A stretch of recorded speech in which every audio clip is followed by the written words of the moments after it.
Hey, what's happening, guys? I've got here a couple of neat little circuit boards. Now, they're the same circuit. This is version 1, this is version 2. These were not designed by me. These were designed by a Learn Electronics viewer, Dr. Quincy, who is deep in the heart of Texas. So, I've been emailing back and forth with Quincy for a while, and he's getting into electronics, and he wanted to send me a couple of his designs, so these are some pretty nice designs. What do you say we build this up and take a look at it? This is an A-stable multi-vibrator design with a 555 timer. Let's zoom in here. And we can see the bill of materials pretty easily. We've got a switch, we got our power, our 555 timer, 100K resistor, there's a 10 nanofarad, guessing that will be the timing capacitor, yeah, because it goes up to pin 7. Got a couple of 10Ks here.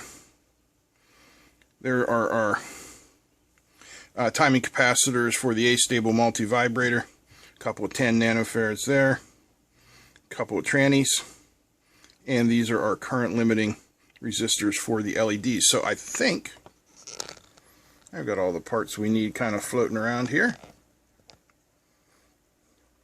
So I'm going to go ahead and put this together. Now, for our soldering pleasure today, from F-Stop Labs, let me zoom out here. I've got this nice solder fume extractor.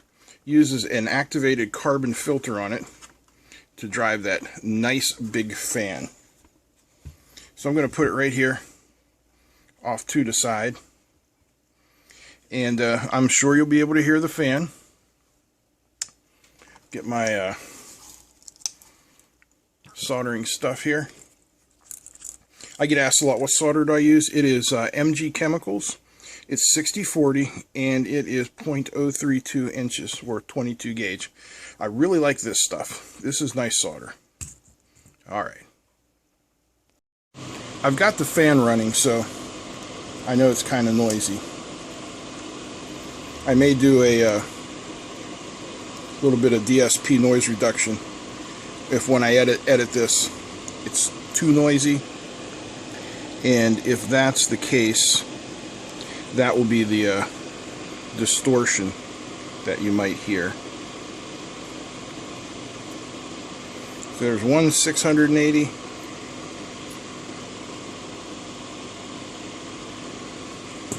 There's the other 680. Now somewhere over here I got some 10Ks. Here they are. 10Ks. Need a couple of them.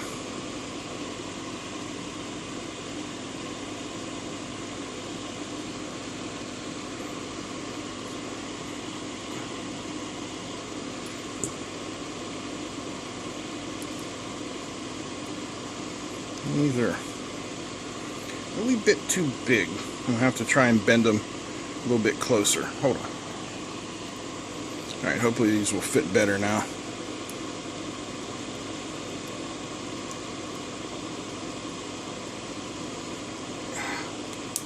Not quite as good as I want them, but these will have to do, for they are the smallest 10K resistors that I have here in the lab. Yep.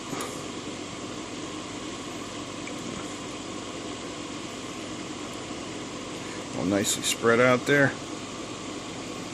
We'll get them soldered in.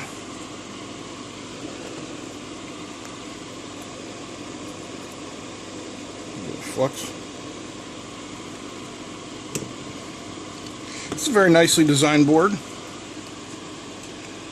From my perspective, again, I am not a professional PCB designer, but it's nice, it's neat. I asked Dr. Quincy if he hand routed it. He said he did, so good for you. I I run the auto router whenever possible, but that's just me.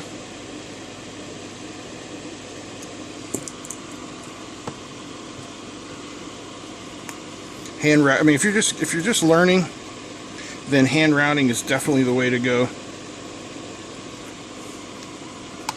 So you can learn the ins and outs of it.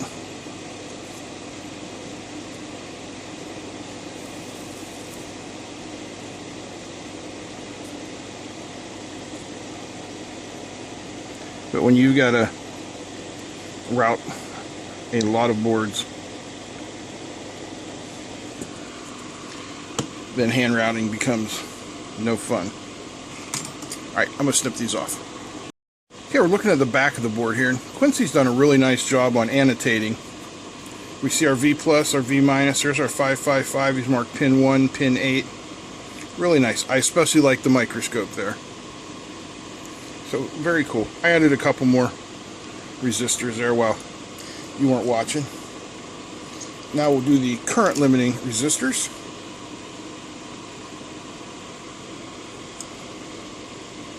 So this is a neat little combination circuit design he's presented us with here. What we've got is basically two circuits.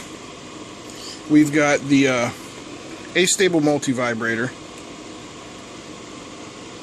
and then we also have a 555 timer acting as a latching switch. So that will be nice to see that in operation here in a couple minutes. Good job of taking two simple basic circuits and putting them together to make something a little more complex. I mean, that's kind of the whole thinking process in electronics when we start out with things that are small and simple, and then you add them together. I mean, that's basically the process of solving any sort of problem, is to break it down into its most basic steps. And whoops, probably want to see that, don't you? And once you've done that, an insurmountable problem doesn't seem so bad anymore. Okay, what should we do next? How about we throw in some capacitors? Now in his video, Quincy used polarized caps here. I don't have any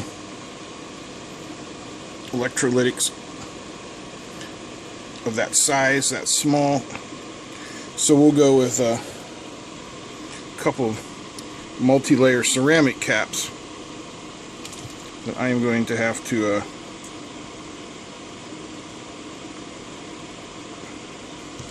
do my best to force in there. This has nothing to do with Quincy's design. This is simply a reflection on what I have on hand. Jeez, come on, fingers. Yeah, those are going to be a little ugly, but we shall do our best to make it work.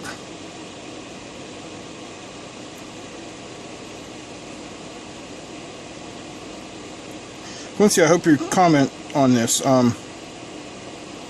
Is there any reason you went with these really small footprints?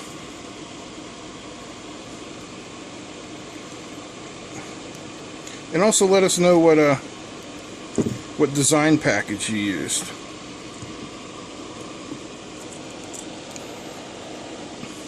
Okay, so these are the 10 nanofarad. I'm using some polyester capacitors, polyester film capacitors.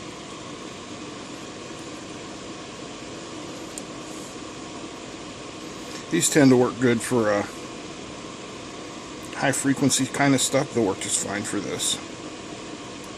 Plus they add some color. Look, if I were a Green Bay Packer fan, that'd be pretty cool.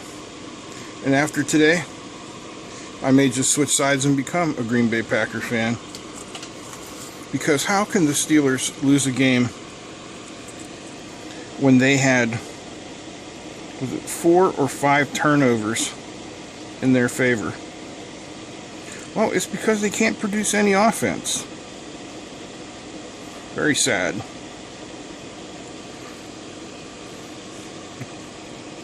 I know some of you don't like football. That's okay. I do.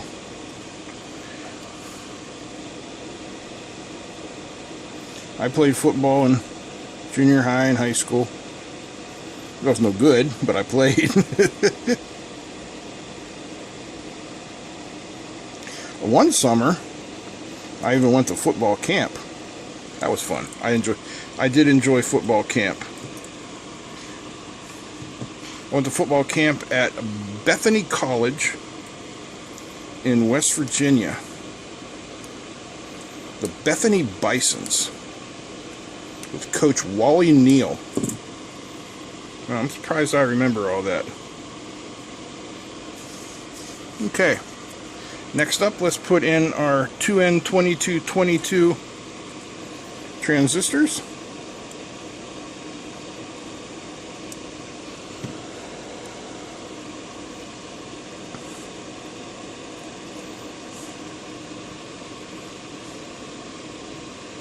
Oopsies. One moment. You know, Julian Eilert has his blue tack. Well, I have my duct tape. Maybe that's a ugly American thing. We're not as sophisticated as the Brits with their lovely blue tack. What I'm going to do is I'm just going to solder one leg of each.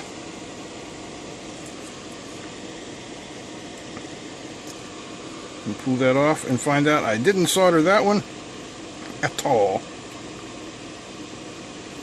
So, that's my bad.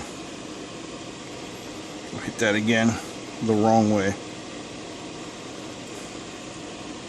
Alright, now we've got it.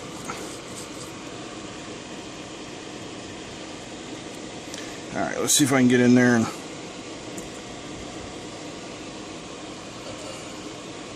solder these up.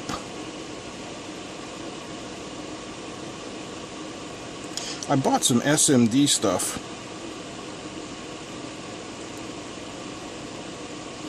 to try and force myself to do more SMD work. But my eyes are so bad. I don't know if I'm going to be able to do it or not.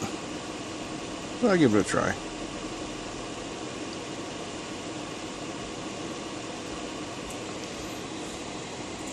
Trying to get in there without creating a solder bridge. And one of the ways you can do that is to use a lot of flux. Hopefully the flux will only let the solder stick to the pads. Is it a surefire way? No. Does it usually work? Yes.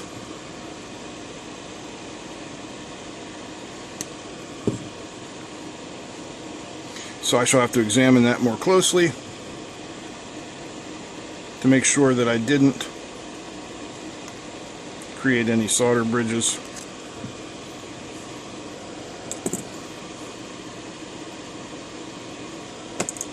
We'll get that last pin soldered up there.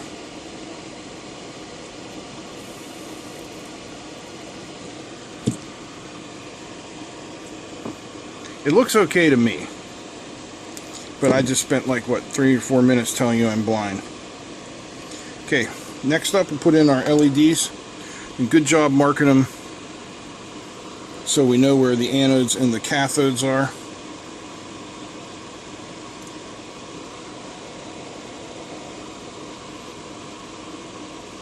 Saves me having to hunt them down, so to speak. And now that I'm thinking, maybe I should test those LEDs to make sure they work first. That's always a good idea, right? The LEDs check good. Again, I am doing one pin at a time of each of them, which is my thing I do with anything that has a silicon junction in it. Trying to limit the time that we have heat on them. So by switching from one component to the other, I mean, even though it's only a second or two, it still gives them time to cool down. Okay, man, we're getting down to the wire here. Next up, we'll put in a switch.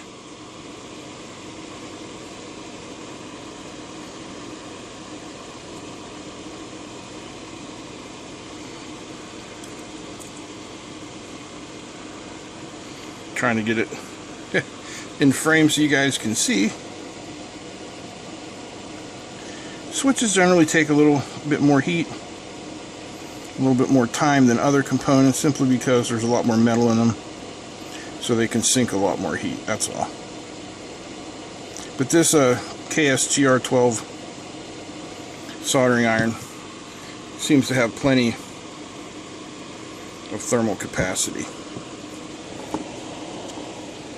Alright, next a header.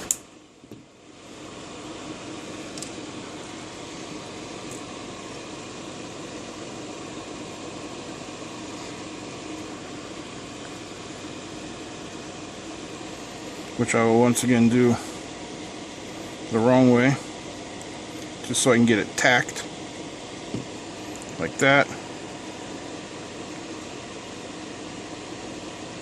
Kind of make sure I got it where I want.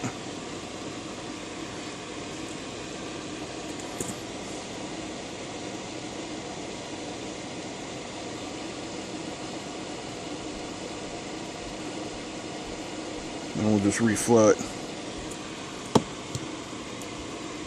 Good. And that leaves us with the IC.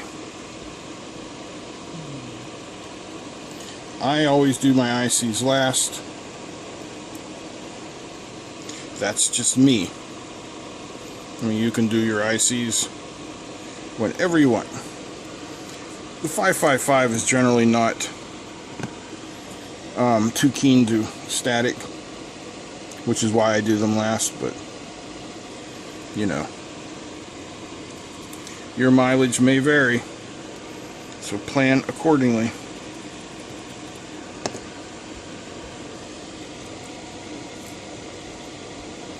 Tell you one thing, the solder sucker from F-Stop Labs seems to be water, or smoke sucker, not solder sucker, smoke extractor, solder fume extractor, seems to be doing a pretty good job. I'm not smelling anything, and when I use that flux, I can generally really smell that.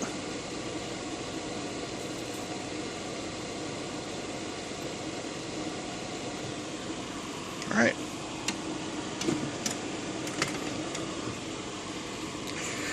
So there we have it.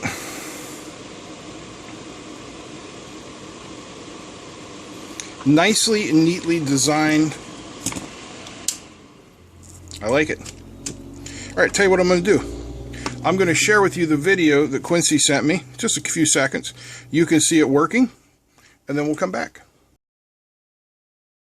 Hi Paul, quick video here to show you that it actually works as advertised. Okay. So you saw Quincy's design, you know it works.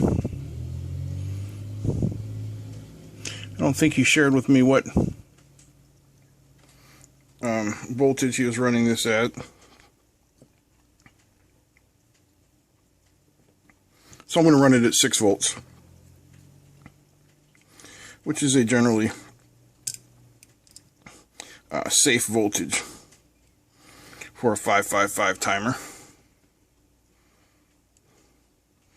Nothing is blown up.